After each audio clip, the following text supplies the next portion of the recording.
afternoon. Hello. See what she means? Bad lighting. You're still unhappy about that, aren't you? Yeah, because I was a photographer for like 25 years. I can only apologise. I don't know how you can work under these circumstances. But I do beg your pardon. I'm going to do it. Okay, that's the spirit. Welcome, Nancy, to the Meetup here in Sao Martinho de Porto. What brings you here? Well, what brings me here? My daughter lives in the UK. Yeah. I moved here from the US. My husband passed away suddenly about a year ago, and I felt like I wanted to begin a new chapter in a new land, closer to my daughter, and Portugal seemed like the spot to be in. Amazing. What an incredible set of circumstances. Very sorry to hear about the passing of your husband, but clearly this is a new venture and a new opening for your life. Yeah. And does this seem like we opened up with the scene of the bay? Does this feel like a suitable and appropriate backdrop for this adventure? It certainly does. To have endless coastline across the street from where I'm living, Yeah. to walk my two beautiful dogs, and to open my heart to the really extraordinary nature that's surrounding me, makes it a simple kind of transition, because every time I get stressed about anything, I just have to remember to breathe and walk outside. I'm good. Would you mind unclipping your microphone and just bringing it over this side of your jersey, because we've got a lot of atmosphere in the background, which is a great thing. And we'll be able to hear you a little bit better that way. So much to talk about already in what you've told us. You seem to be liking the Silver Coast and Sao Martinho de Porto. And we have a sense of why you've come here to Portugal specifically. You did say when you get stressed, are there a few adjustments? Oh my God, yes. Go on, what have you been contending with in this last little while? Well, I think that the most interesting thing is the internet service, which has not worked for since I've been here, and I paid for it about a month ago, and I can't get any reception upstairs and where I'm living, and you try to call the company and you get put on hold. You ask to speak to somebody who speaks a little English, and you stay on hold for about an hour. 45 again the next day, and it's a similar situation. And then you go to directly to the store, and you wait in line for an hour, and you kind of talk to people before and realize how patient everyone is, and how Portuguese people are accustomed to this is just what happens. You take a ticket and wait your turn. Exactly. Yeah. And then you get there and they say, oh, somebody will call you from our company in 20 minutes. And then you're like, hold on a minute. No, I'm not falling for that again. Exactly. And the last time I went, he said, I told him that you were my aunt, and I promised that this time. Really? How lovely. I promised that this time they will help you. And if they don't, then you need to tell them that you're going to discontinue service with this company because you're not getting the help that you need. So I feel like there's this thread of genuine caring that exists amongst the Portuguese people that I've not found any place else. Caring, ever been. Yeah, I think which is right. What has drawn me to this country. Like, I'm going to give you another example. I was looking for Parmigiano cheese in the store, and like you do, I couldn't find it, and I asked somebody to help me, and she spent the next 15 minutes searching for it with me in the cheese counter, and we still couldn't find it. But she was. But the interesting theme here is that you don't get what you want necessarily, but you have a really nice time finding that out. Exactly. Is that what we can draw from? Exactly. Right, and okay. Then you realize that all we really have are moments with people to share kindnesses and to share caring, and that's what makes your heart feels happy at the end of the day. Yeah, I think you're right. It's not about the things, is it? It's about the relationships. No. I've never heard it put quite like that, and I think you're absolutely right. That's a really nice observation, and well done you for not going completely crazy, not getting your internet or your Parmigiano. You know, what a week. In Italy, people would have been screaming. There would have been a war going on. Well, that's true. Yes, Parmigiano Gate would have erupted. Never mind about the far right prime minister. I can't find Parmigiano. Revolution. Okay. What's this? Will we see you tonight at our webinar? We've got our first message coming in. I don't think this is personally for you, Nancy, necessarily. Well, it might be. Will we see you tonight at our webinar? How much does it cost to live in Portugal? Does that sound of interest to you? No. No. Sorry, Bruce. I did ask, but other people might be interested in that. How much does it cost to live in I Portugal? don't know yet. I've only been here for less than 2 weeks, so I'm. And it's not as if you're running up a big bill with your internet, yeah, is it? No. It's hard to do that if it's not connected. Okay, Bruce, I'm guessing that is at PLM, Portugal Living Magazine. We need you on here, Bruce. I think maybe if you're up for it, I can send you a message, and maybe you'll chat to us a little bit later on in the live stream. That applies to anyone else who might want to do that. So that's going into the comments now. Bruce, it's about time we had a chat, isn't it? I think. Hendog also, who what? It's funny. Thank you, Hendog, for tuning in. Hi, both. That's for you, Nancy. That's Henry, who's in. When I mentioned to you that I lived in Devon in the United Kingdom, you seem to have heard of Devon. I've never been there, but I really wanted to go there. I was in the UK for 5 months before coming here, and Yeah. I was considering moving there because that's where my daughter is. But Yes, you said, yeah, in the Yeah. UK. Where is she in the UK? she's in London because Okay. she's young. Shout out to all the Londoners. She's young and she needs to be there to do What a her great thing. city. Yeah. Yeah, amazing. Okay, yeah. Well, if she's ever in need of a Chinese meal, she can go see my mum. It's a nice bit of great. home cooking. We'll connect them up. Our relatives over there in Sounds London. good. We've got a tea duck on the move as well. Views of the street. Olá, boa tarde. You got some lovely ladies walking by as well. Fantastic. Okay, Ayurveda. I don't remember reading my Deepak Chopra introduction to Ayurveda that Parmigiano was in any of the recipes. Not It's really. not really, is it? So really. Tell us how Ayurveda manifests itself in Portugal, or is it too early for that? It's way too early for that, and I don't think that it really manifests itself here. Perhaps Okay. in Lisbon or Porto, one of the bigger cities. Yeah.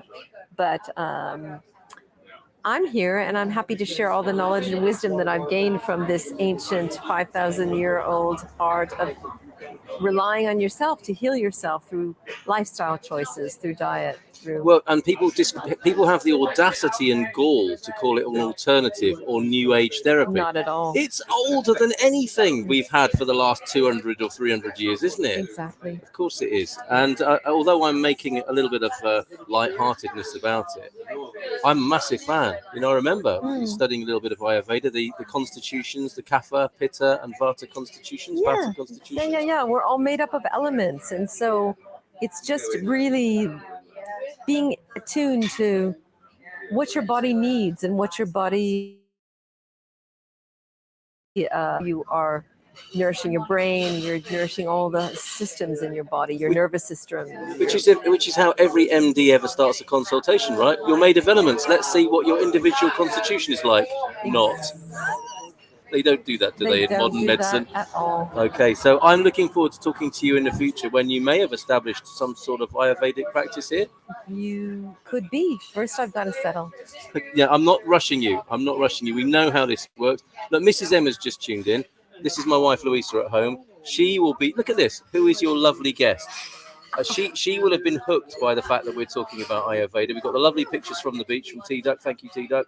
Mrs. M, Louisa, you need to meet Nancy, who's with me today, talking about Ayurveda, talking about, I think, breathwork as well. That's all part of this whole of Ayurvedic teaching, I think, is it not? It is. It's a sister of yoga, the science of yoga. It's all connected. So it's really just having a sense of reverence for your body and nourishing it with the right foods. So Perfect. You are then also have a daily practice of breathing every day, of being conscious, so you can be aware and feel vibrant and radiant in all of your interactions with people.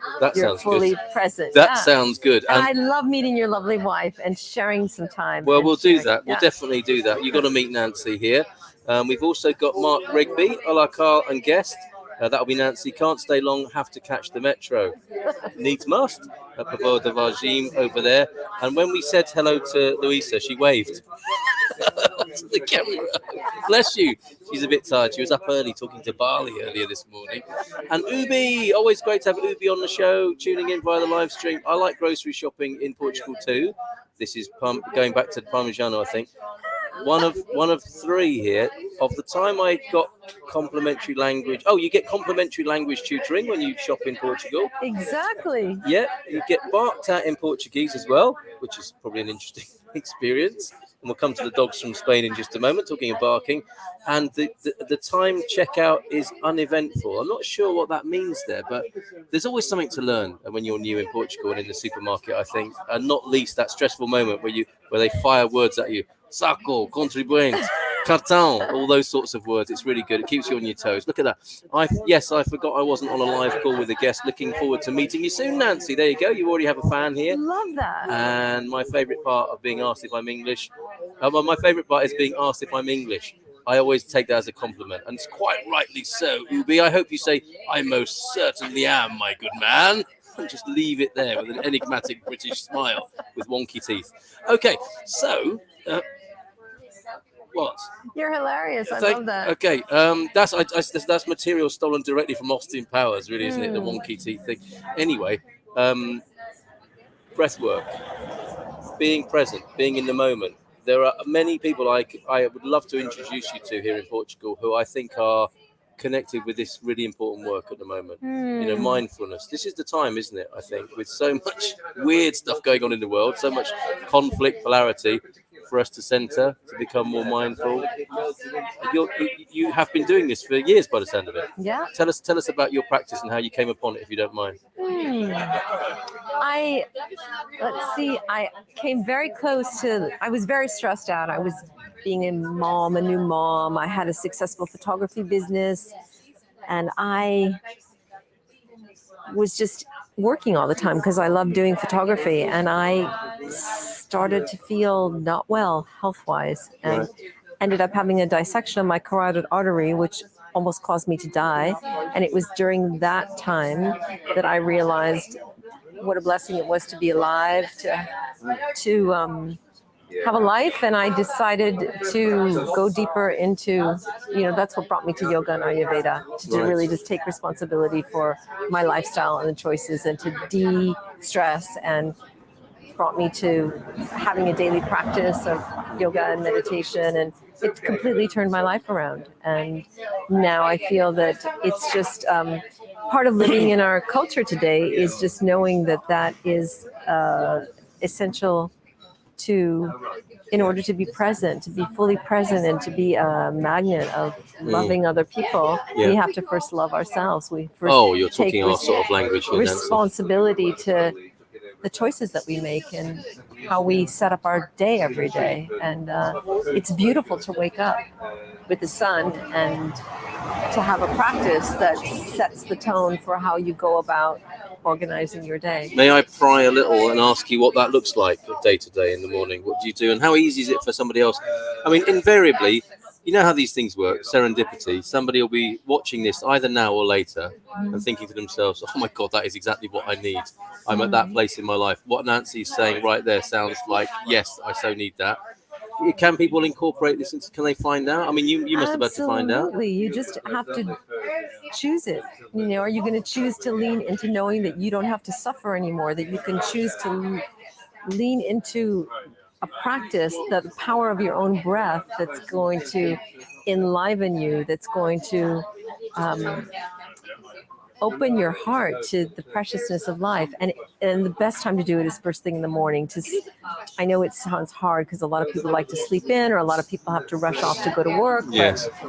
But it's just like a habit. It's a healthy habit to wake up to greet the day with the sun.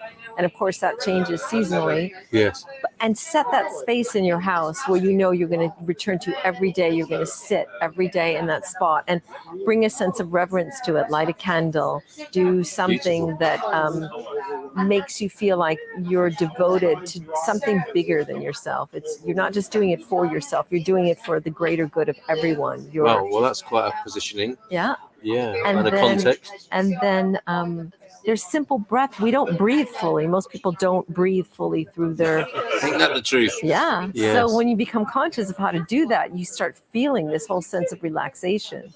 And people say, oh, I can't sit still, or my mind is busy. But what do you say to those people? And that is a lot of people who say that, isn't it? I give them certain things, either mantra, which is like certain Sanskrit words to say, give them certain hand mudras where you put your hands in a certain way this, you always see Buddhas with their hands like this, but this is the meridian directly connected to your heart and your mind, and relinquishing your ego, putting it out, relinquishing your ego.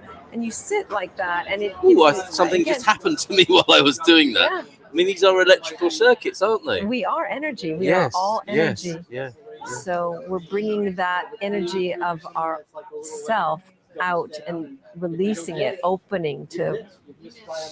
Okay, well, and what you're saying there is not superstition, is it? You're not doing something like a kind of mechanical ritual, hoping that there'll be some benefit in the future. You feel this, don't you, while you're doing it? Yes, absolutely. You feel energy, and there's certain different kriyas that you do where you hand movements while you're doing your breathing. But these are ancient practices. This is not something, and this has now been studied in science, where they're showing that it makes a huge difference in your physiology, your nervous system, all systems in your body, your digestion. If you calm your nervous system down. It's calming just talking to you and talking about this. And by that, when you say, the science is measuring it, science is catching up, isn't it? Oh, absolutely. Science is catching up. Finally. Don't be following the science. Hold on a minute. No offense, Carl, but this is your most interesting one yet. Ha ha ha. That's hard. Only my wife is allowed to say that, though, right? No offense. Well, that didn't work. Okay, I love Sanskrit mantra and sang mantras through my 3 labors. I would definitely like to meet up as soon as you're free. Well, that's lovely. I can't wait to meet that you too. That is quite an outcome, love meeting isn't it? people where they are, and just to incorporate practices, because not all practices are the same. So you meet people where they are, you start them, and then they feel a difference, and they be inspired to go deeper and deeper and deeper. Excellent. Mark's had to go, wishing us a good program. However, we're very well mannered here. He's British. Have to go. Have a good program. Ciao, ciao. Cheers, Mark, and have a cold shower. Would you recommend that? I mean, that's a bit harsh, isn't it? Yeah, but it's a good thing to wake yourself up in the morning to have a cold shower. Just, as you start slowly, like 30 seconds of cold water. Oh, so you're in line with what Hen Dog's saying here? Oh, yeah. I'm thinking, no. Like the cat. You can do that if you want to, but only if you're called to do it. It's not because somebody tells you to do it. If it sounds good to you, you do it. Ah, I like that distinction. Nina, this is Hen Dog's partner, is very into diet for healing at the moment. She would probably love a chat with Nancy one day. I think you're all going to have to form a queue the way this is going. Well, we're booking our ferry this weekend. Sorry. Go ahead. Okay, we're booking a ferry this weekend for real this time. Hen Dog, can't wait to see you, mate. Driving over in the camper for a week. I'll give you a message, Carl. We're heading for Sao Martinho de Porto. Oh, yeah. There you go. You've got a lovely highlight of that right now with a tea duck. We go from Hen Dog to tea duck on the beach there. Look at those those boats are lined up like crayons on the beach there, aren't they? Absolutely wonderful. Lots of love to Nina then. No offense, best, most interesting one yet. Bruce, sorry, but we should talk, Bruce. Got to go prepare for tonight. That's the cost of living webinar tonight. Great broadcast. If your next guests are talking about dogs, please see the cover story of our current issue. Nice plug there, Bruce. And had a dip on Dartmoor the other day. Oh, that sounds very fresh. And hola, Hen Dog from Mrs. M as well then. Okay, dogs. Let's talk about the dogs. You went to Spain to get your dogs. Yes, because I had to go back to the United States to get my D7 visa. Yeah. And my brother has retired to France, and he met me halfway. Okay. In Bilbao, Spain, which was a gorgeous, gorgeous city in the Basque Country. Yeah. And that's where I reunited with my dogs, and then I just drove them right back here. Oh, okay. Fantastic. So you're making the most of being in Europe then, by the sound of it. Okay. Yeah, I mean, I don't really desire to travel so much right now. I really want to settle and and let your etheric body catch up. Exactly. And then I would love to be of service to others and take them on that journey of being introduced to the breath and being introduced to lifestyle practices that will really transform their life. Yeah. I think you're right. And there is a profundity about the simplicity of that, isn't there? Yeah. We go looking everywhere, don't we, for the answers. And who knew? It was right inside us, happening all the time. Underneath our nose. Yes, literally. I want to introduce you to our great friend Tanya as well, who does amazing work, breath work, and she calls it isness therapy, I think. Just about being here like truly being here. And that's harder than it sounds, isn't it? Mm. For most of us who are habituated to be mechanical and or slip and have our awareness elsewhere. But I'm sure we'll have many more conversations like that. On a more practical note, you talk about being of service to others, Nancy. How can we help you? What mysteries remain for you at the moment? And how can we help? Wow, that's a good question. I really want to start learning the language. I find that that's really important thing to be able to communicate here. Yeah. Yes, indeed. I don't know what I need help with. Well, you know where we are. I do know where you are. I'm so thrilled to know that you're here. Well, it's lovely to meet you today. And you're living in Sao Martinho de Porto on the Silver I Coast? live in Salir de Porto, which is Okay, we can see it. We yeah, can see your house 5 minutes from here. over there. Yeah. It's interesting. There's so many fascinating and wonderful people ending up in Salir de Porto. Hoping to speak to Annie in a moment, who's just ended up in Salir de Porto. Yeah. You're an energetic person. The vibes of Portugal, the vibes of particular places. What's going on in Portugal? Is there a gathering of the clan or something like that going on, do you think? I don't know. Is that too cosmic and big a question? Definitely. To make your responsibility? Okay. See, I was writing about the Templars. You know, in Tamar. Have you been to Tamar yet? No, I haven't. Oh, go to Tamar. It's the most amazing city. And that's where the Templars, you know, they have the Convento de Cristo there, and it's the most incredible spiritual place. Oh, I can't wait. I think it's a lot of this in Portugal. And also, there are people who come to Portugal for these very rational reasons. Here he is, T-Duck's back. Great work, T-Duck. Thank you for that. Nice beach tour. He's going up to the tunnel now, I think. People have the rational reasons. Diamond. My dollars will go much further. I'm about the place and stuff. But other people, and more, I meet people who say it felt right. That's exactly what it was. Felt right. Is that Every single person I encountered when I was here, it didn't matter if it was on public transportation or in a tea shop or walking on the street, so kind and was giving me their email. When you're here with the dogs, please look me up and let's get together. The rest of when she is elevated with other people who are people who live in success and ease, appreciates Portuguese. Yeah. We attracted to subtle fancy, lovely time. We seem to have lost our signal possibly. Oh, you're back. Hello. And we promised to do something about the lighting next time. Please So sorry about that. You're obviously all about the light, aren't you? The light. Yeah, You're all about the light. We don't have the stylist or the makeup artist or any of that, but we do need the right light. Please put that in our complaints book, and we'll see what we can do Lovely to be with you. Thank rectify you. that. And Thank all you. of you. Thank you. All right.